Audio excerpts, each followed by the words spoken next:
Cette affaire Quentin Derengue qui secoue la classe politique depuis 15 jours ici en France. On en parle en ce moment à l'Elysée où vous vous trouvez, Clovis Casali. Bonjour Clovis.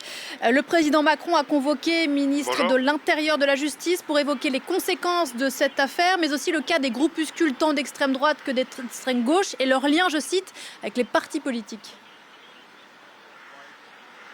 Et oui, une réunion sur les groupes d'action violente. Ça va permettre de faire un point sur les mouvances ultra à l'extrême gauche et à l'extrême droite. Faire le point et en discuter avec le ministre de la Justice, Gérald Darmanin, le ministre de l'Intérieur, bien évidemment, Laurent Nunez, mais aussi les services de renseignement de la DGSI. Le président Emmanuel Macron veut faire le point, veut en discuter avant peut-être de nouvelles dissolutions de groupes extrémistes qui pourraient être annoncées à la suite de cette réunion ou dans les prochains jours. Et tout ceci se passe dans un contexte explosif, bien évidemment, avec la mort de Quentin, 23 ans, tué lors d'une rixe entre militants de l'ultra-gauche et de l'ultra-droite, avec cette marche en hommage qui a eu lieu à Lyon samedi. Nous y étions pour France 24 et je peux vous dire qu'il y avait de nombreux représentants de groupes néo-nazis et des groupes dissous ces derniers mois, ces dernières années. Cette réunion à l'Elysée, Clovis, se déroule le jour des obsèques de ce jeune Quentin Derengue dans un contexte politique toujours très tendu ici en France.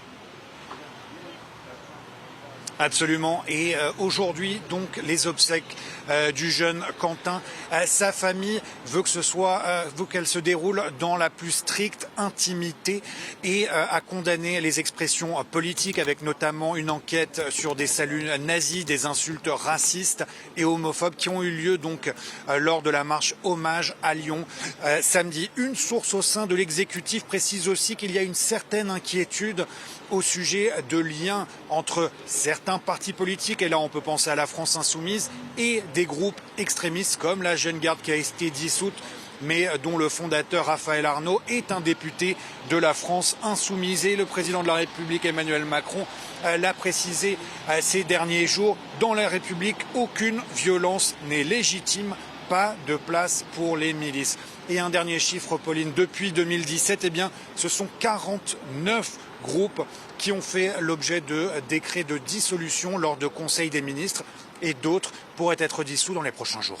Clovis Casali aux abords de l'Elysée. Merci beaucoup Clovis. Dans